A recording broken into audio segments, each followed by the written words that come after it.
Well, from what I got from the driver of the bus, he was traveling south on Lamar Street when a woman, white female, traveling west on Young ran a red light, and he was unable to stop in time and collided in front of his bus to the right side of her car. What was the condition of the lady when she left here? She was badly cut up about the face and head. Do you have any identification? No, sir, I don't. Not this time. What about Greyhound? Have they issued a statement to you? No, sir, not this time. Will this be blamed on wet pavement today or driver error? Driver error.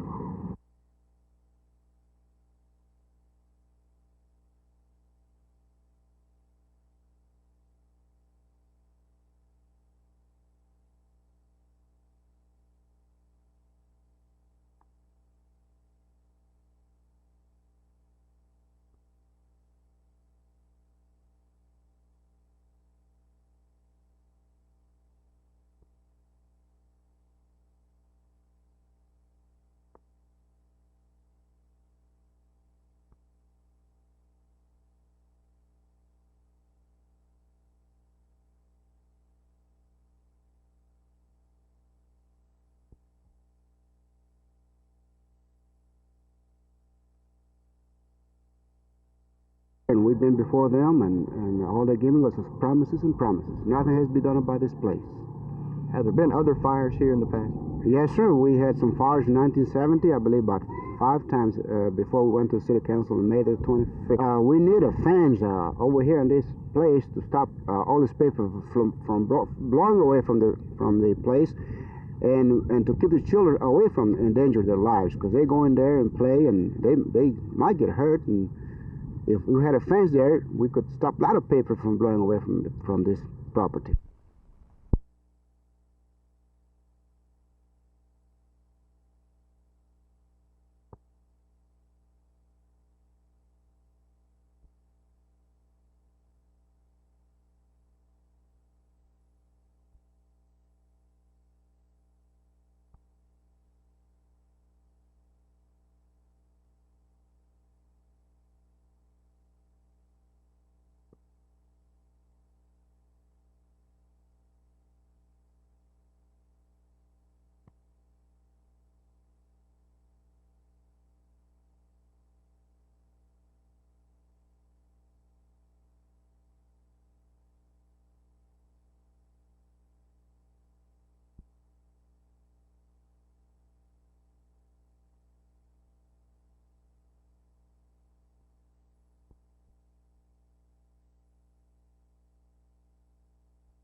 We've been working quite diligently now for the last 2 or 3 months on a air conditioning system that we feel like that we can do the Dallas schools within the budget.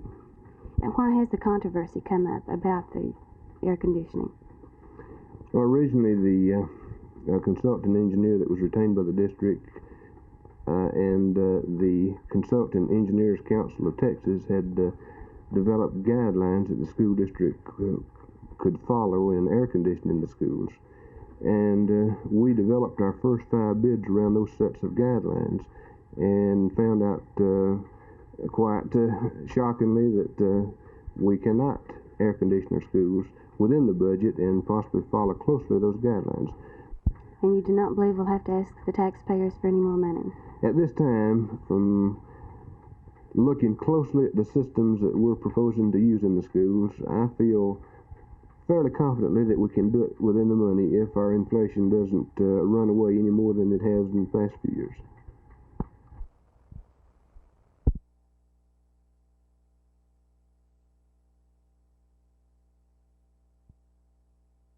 What's crooked about it?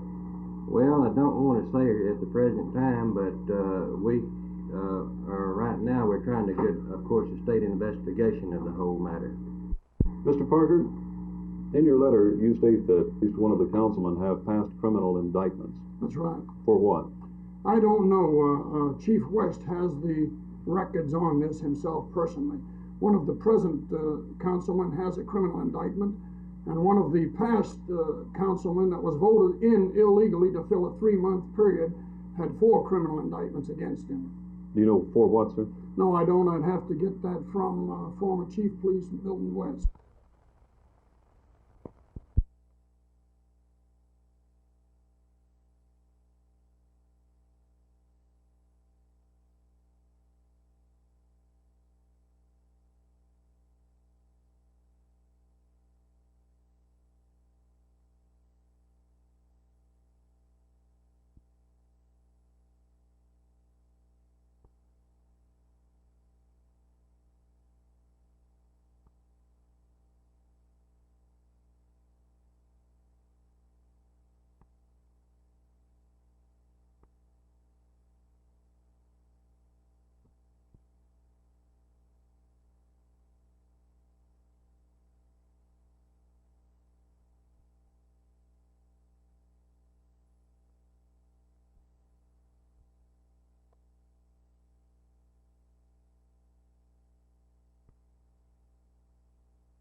We received approval from the City Council, I believe it's dated December the 22nd, that we do have permission now to build a fence across North Grove Street to build a fence high enough to prevent people from blowing down North Grove, which we think will prevent the problem. Will this fence be of benefit to both you and the residents of this area? We think it'll be beneficial particularly to the residents of the area and being able to keep the streets clean. It'll also be beneficial to us in that the people won't be blowing. Will it also reduce the possibility of fires in this area? I really don't think so. I don't think that'll help so far as fires are concerned. We've had a number of plague fires recently of undetermined origin.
The table is empty. The commissioners have left. The first session of the 1971 meetings of the Tarrant County Commissioners Court has ended. Today it was peace and harmony prevailing. There wasn't the usual bickering that we've witnessed in the past between certain members of the Commissioners Court, indicating that 1971 may be a little bit easier for the commissioners to do their work without becoming involved in personalities. County Auditor Jack Benson presented an informal budget today which amounted to $11,851,000. If everything goes according to plan, according to Auditor Benson, Mr. Benson says that there may be as much as $60,000 in surplus funds to begin the year for 1971. This is quite unusual while many counties and cities across the state are having budgetary problems, not finding enough money to pay the bills. New Commissioner Jerry Mavis took his place on the Commissioners Court formally today in this first meeting of the new year.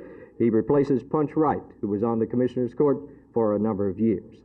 Everything seems to be harmonious and looking bright in Tarrant County. Art Sinclair, Channel 8 News on the Move at the Tarrant County Commissioners Court.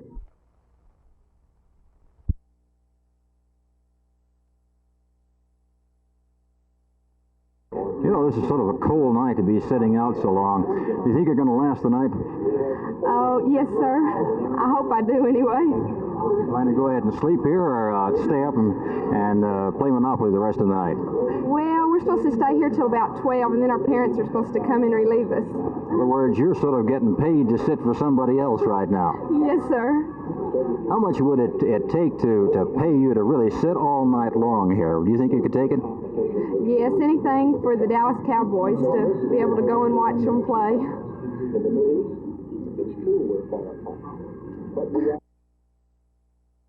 What I am not happy with is the manner in which we went about awarding the contract. And to just speak briefly to that point, we asked for bids from 20-odd prospective contractors and received 3 bids, opened those bids, and on 3 or 4 different occasions we thought we had a low bidder, and on 3 or 4 different occasions that prospective low bidder changed.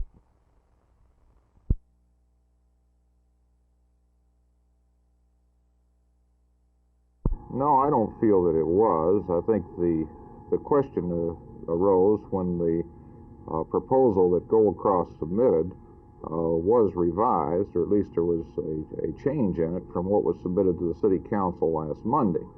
Well, when this occurred, then I think we had a different set of circumstances, which necessitated us going back to the bidders and securing a clarification from all bidders on a similar basis to that proposed by Gold Cross.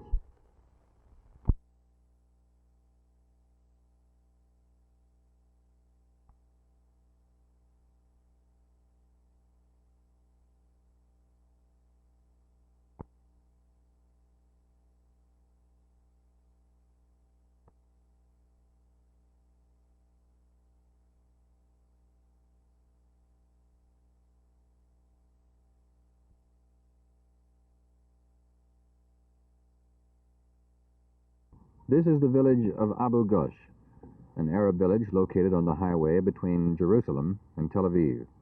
In 1948, the people of Abu Ghosh sheltered Israelis who were seeking to get relief to the sieged city of Jerusalem.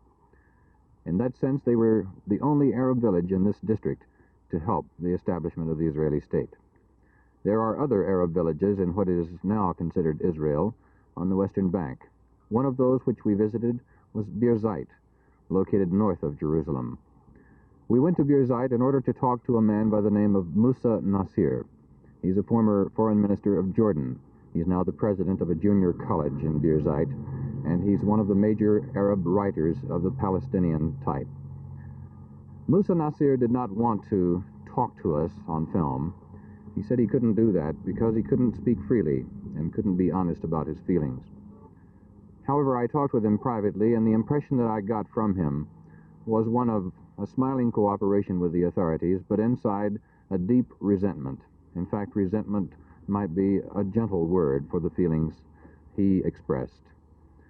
Musa Nasir talked about the Palestinian problem and said a solution to the Arab-Israeli conflict could come only through the resettlement of Palestinians, refugees, back in Israel. But at the same time, Israel has developed a great deal in 20 years, more than 20 years now, and the Israelis have another point of view, a point of view which would prohibit the resettlement of Arab farmers on lands which have now been turned into cities and into highly developed areas. It seems an insoluble problem. Meanwhile, on the Western Bank, the Israelis administer the rather uneasy peace, uneasy in some areas, and the children of the village still follow tourists around. The men still sit and talk. The women still work. A solution to the Palestinian problem, as it has been called, does not appear to be in sight. But here in Abu Ghosh, that's not a problem. Here, it's a matter of growing, building, and developing. In Abu Ghosh, this is Travis Lynn, Channel 8 News.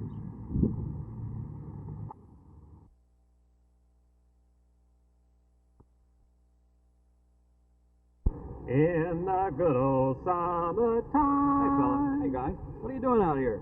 Well, I'm practicing for an audition. Audition for what? The Society for Preservation and Encouragement of Barbershop Quartet Singing in America. In a bathtub? Well, they're having an audition out here tomorrow night. Yeah, in a bathtub. I sing much better with my bathtub. Yeah, who's having this audition? Be careful of my rubber duckies there. I'm sorry. I do interviews better in a bathtub as well, so we're even. Well, the Town North Chorus, the Society for, you know, SPEBSQSA. Oh, that's the preservation or something of quartet singing? In America, Incorporated. And they're having these auditions when? Tomorrow evening at 8 o'clock. Where? Tuesday evening. Right here in Right North here. Yeah? I hope they let me use my bathtub. Well, I hope you don't get arrested by any of these cops standing around. No, they're just holding the crowds back. I see. Okay, thank you very much. Good to see you out here, even in this condition. This is Jim Mitchell, Channel 8 News. On the moon, Channel 8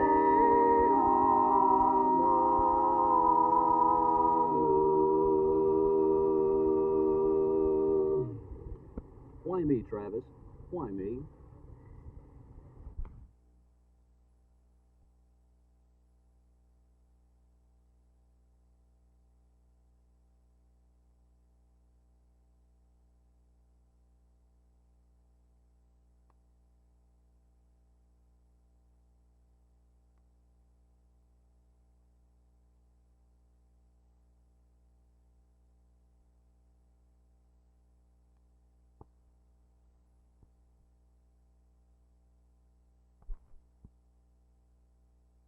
So that will be the schedule, and we'll still be 3 weeks ahead of any other county.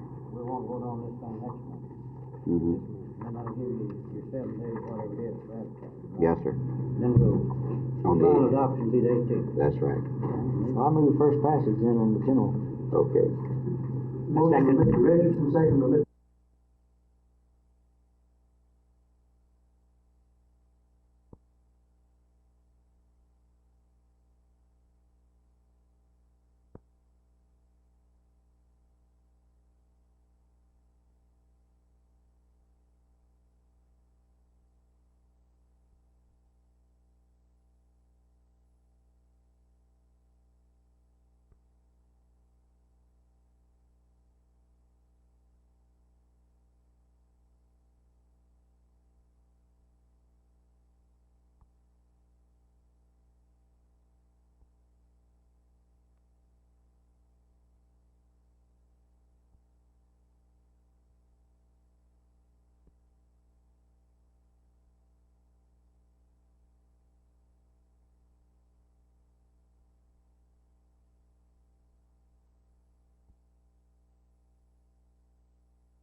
It's going to be, I don't know.